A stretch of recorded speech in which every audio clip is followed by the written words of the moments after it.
Hey you guys, this is Mr. Sal. Thanks for watching. Today we're going to go over some dot plots and organizing some information in a table or some data in a table, and then by organizing that data into a dot plot like you see here, we should be able to make conclusions about stuff that will happen quite accurately that way. Don't forget to like, subscribe, and comment below. Thank you. The big election in Jellytown is coming in November. The jelly beans living in Jellytown with a bag will cast a vote either for Limey or for Grapey Bean. Up until now, Limey Bean and Grapey Bean have been tied in the polls. Limey Bean decided that if she wanted to win the election,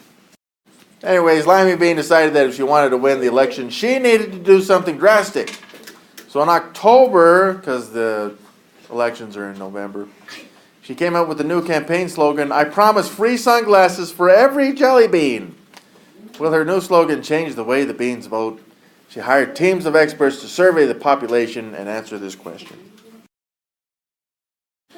Alright, so what this means is that one of the beans, we got Limey Bean or Grapey Bean, they are running for bean office. Okay, maybe it's to be the bean mayor, or maybe the bean mascot. You never know, all right? The bean president, whatever. In any case, we got these beans, and right now it says that they're tied up in here, which is, well, it can be good, I guess. All right, it says they've been tied in the polls.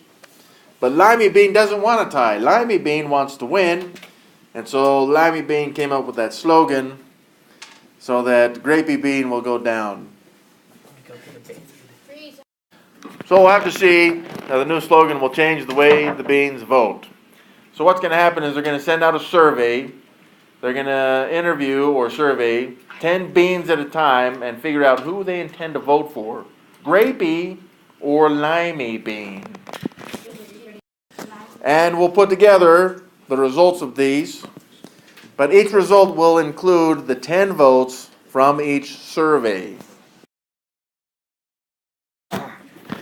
All right, here are the results that we have, and these are all results from the survey, and this is the number of beans that said that they were going to vote for Limey, so that's why it says number of green in each samples. So, for example, this first one right here, this is one survey came back where one bean said that they were going to vote for Limey. But how many beans were they surveying? 10. So that means 1 out of the 10 surveyed said that they would vote for Limey. Okay. Now we can't forget, it's Limey who is putting out the slogan, and it's Limey who's asking or put out the survey to figure out if any changes have been made, because before they were supposed to have been tied. So this next one right here, this is the same idea. This survey came back, and out of the 10, 2 beans said that they were going to vote for Limey. So let's skip to one of these other ones like 7 right here. 7, this one shows that 6 surveys showed that 7 beans in each survey were going to vote for Limey. So 7 beans were going to vote for Limey. How many in the survey said they were going to vote for Grapey? 3. Okay. So this represents 5 surveys. So how many beans total? This one, the 6 rather. This one is 6 surveys. So how many beans total were surveyed in those 6 surveys? Yeah. So we're looking at 7 right here. Number of Limey votes was 7. How many people total were surveyed in those 6 right there? Beans. How many total beans were surveyed? Yeah, 10 beans per survey. 6 surveys would be 60 beans just for the 7 results that said that they would vote for Limey. So the tally marks and the totals This tells us how many surveys came back within the top row, this many votes for limey. So for example, the 4. That's 4 votes for limey. How many surveys had that result? 3 of them. So 12 total beans from those 3 surveys said that they would vote for limey out of the 30 total beans. Let's try to say it like that. Okay, so let's do the same thing with 6, right account. We had 7 surveys come back, where 6 beans said that they would vote for limey.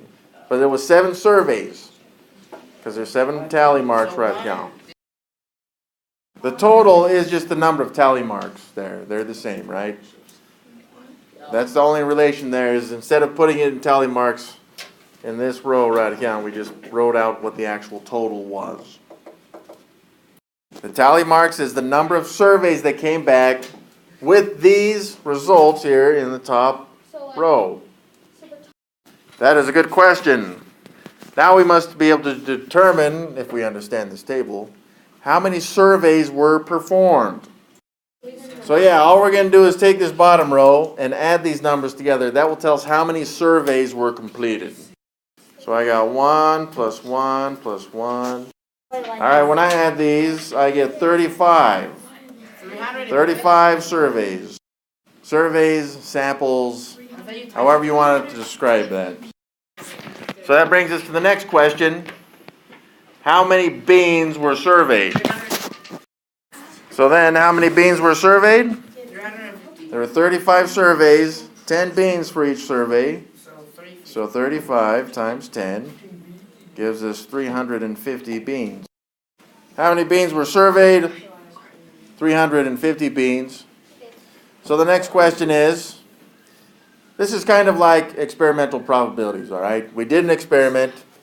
We did maybe 350 of these experiments.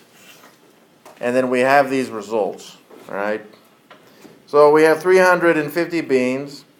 How many total, just from these results, how many total said that they would vote for limey? All right, so what we got to do is figure out how many voted for each of these columns, right account.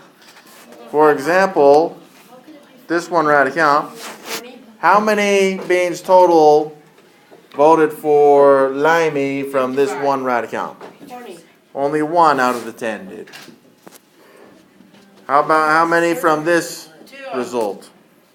2. This one? 3. But this one's a little bit tricky though, right? So now it's 4 beans for every survey, but there were 3 surveys. That's 12. So what about for 5? 25. 6? 7? Another 42. 8? 9er? And 10? 0. So to figure out how many total beans said that they would vote for limey, we're just going to add all these together. So we're going to add all these. What do we get? So we got 221 votes. Out of how many though? 350. So right now the answer to this one is 221 beans. So the next question that should follow, hopefully this is kind of natural for you guys. So then the question would be, and this goes back to the other unit, what's the probability of voting for limey? Start with the fraction first. Should be a fraction. How many total beans were surveyed? 350, so this is kind of experimental. How many said they would vote? 221 of them. Let's change this into a percent then. So this is about 63.1% chance of the beans voting for limey after made the slogan change. Okay, what we're going to do now is we're going to rearrange the data in a different way. All right, now it says it wants to create a dot plot, which you guys should have learned in 6th grade. Not that anyone remembers anything from 6th grade, but we're going to make a dot plot, right account.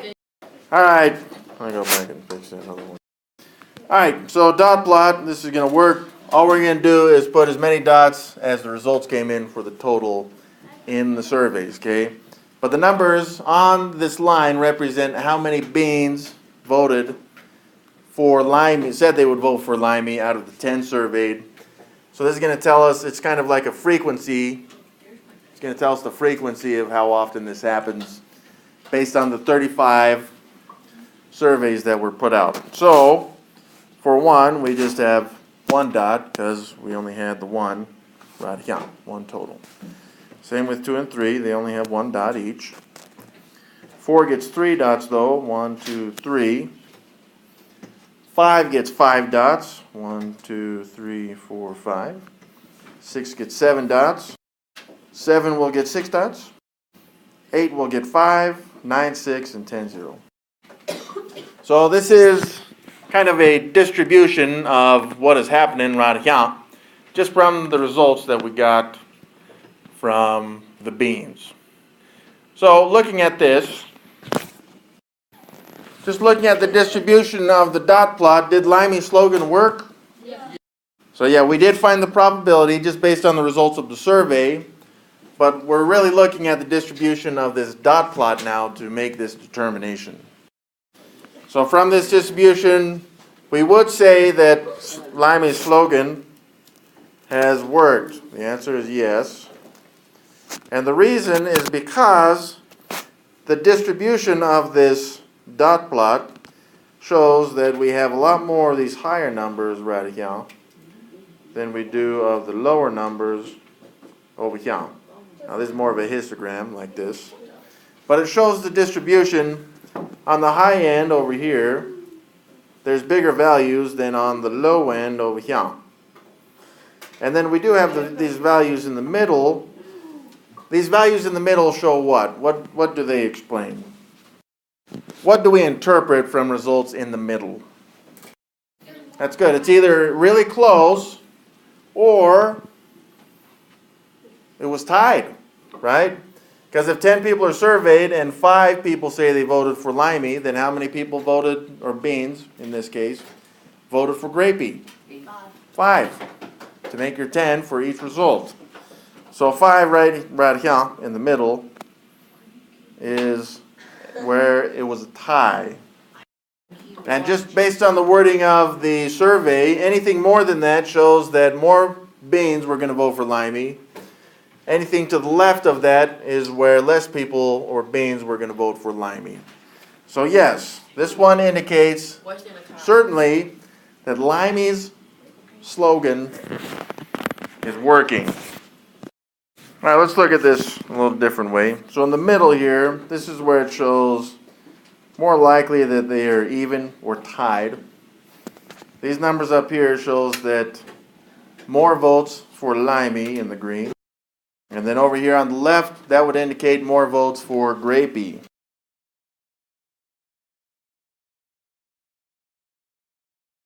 So what we want to do now is you guys need to go through and make a dot plot which would indicate a tie.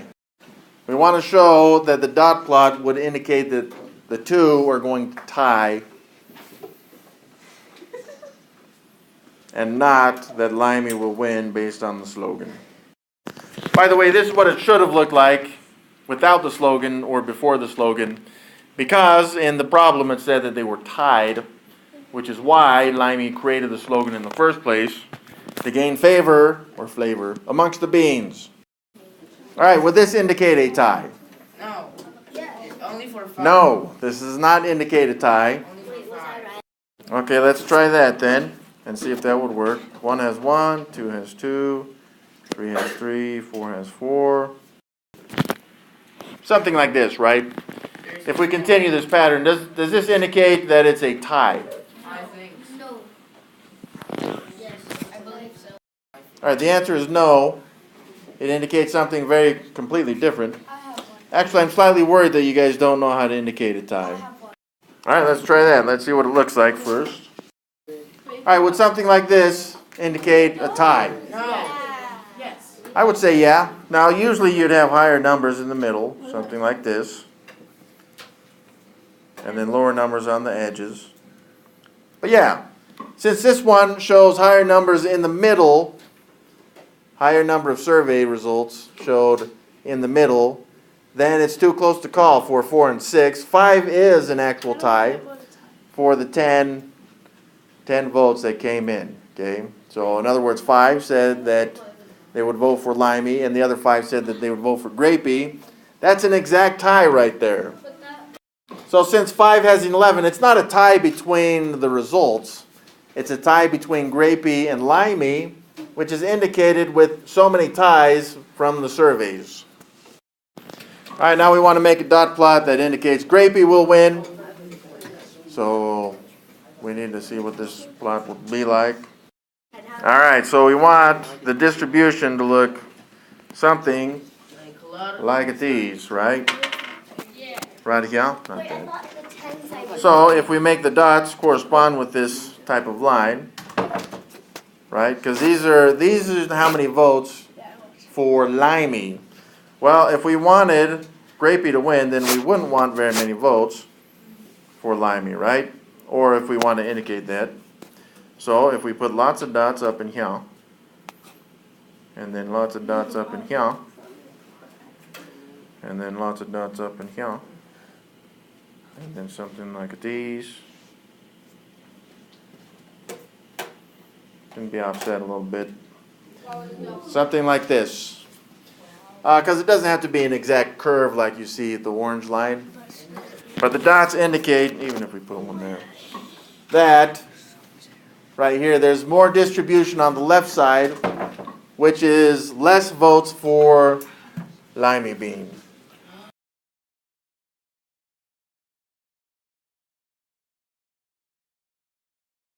All right, so looking back at the tie was distributed if we looked at a curved line. It was kind of like a bell type curve like this, right? So more values, kind of like a bell, more values in the middle than there is on the edges specifically. All right, what conclusions can we make from this type of dot plot, which we've seen? What would we expect the results are from this? So that's pretty usual without a lot of experience on these. Since these all have the same amount, we would conclude possibly that there's a tie. The problem here is that it's so evenly distributed that it would be inconclusive. That means we could not make a determination on who would win, or even if there would be a tie in this one, because there's the same number of votes for one as the other, which gives you the same probability, but the distribution is the same everywhere, which means it's just extremely random. This one is very random. You're equally likely in a survey to get 10 votes for Limey as you are to get 0 votes for Limey. Random. So this one would be inconclusive.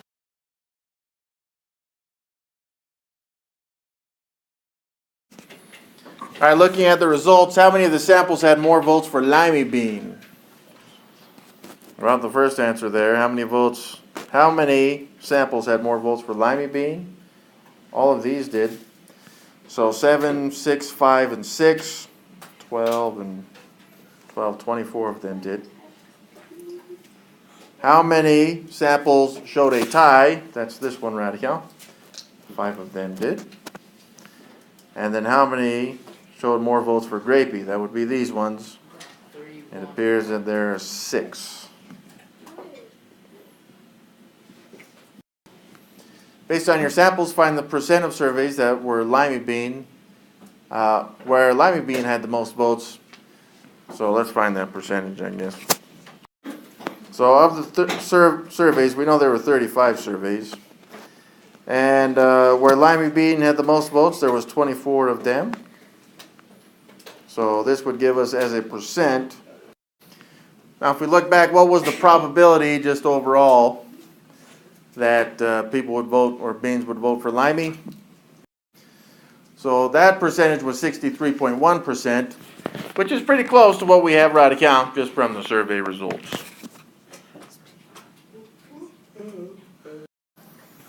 How variable were the results of your samples? Variable, I guess it's distributed to the right, so otherwise the variableness is just the range there from 1 to 9. Because it says, in other words, what was the highest number of green beans recorded from any survey? It was 9. And what was the lowest number of green beans recorded from any survey? 1. So we're just going to subtract those. How variable were they? 8. Based on your answer above, is it possible that Limey Bean will lose the election? Is it possible? Yes, it is always possible. Is it probable? No, not based on the survey results.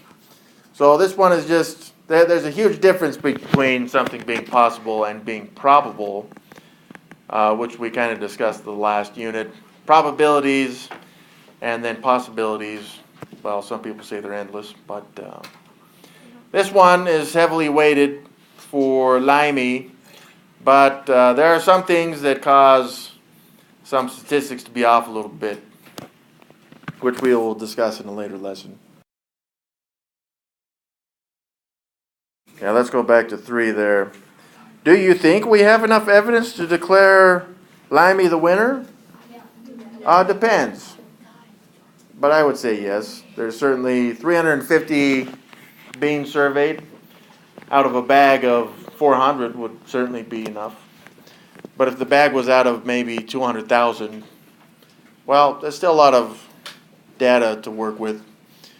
But people or beans, in some cases, change their minds.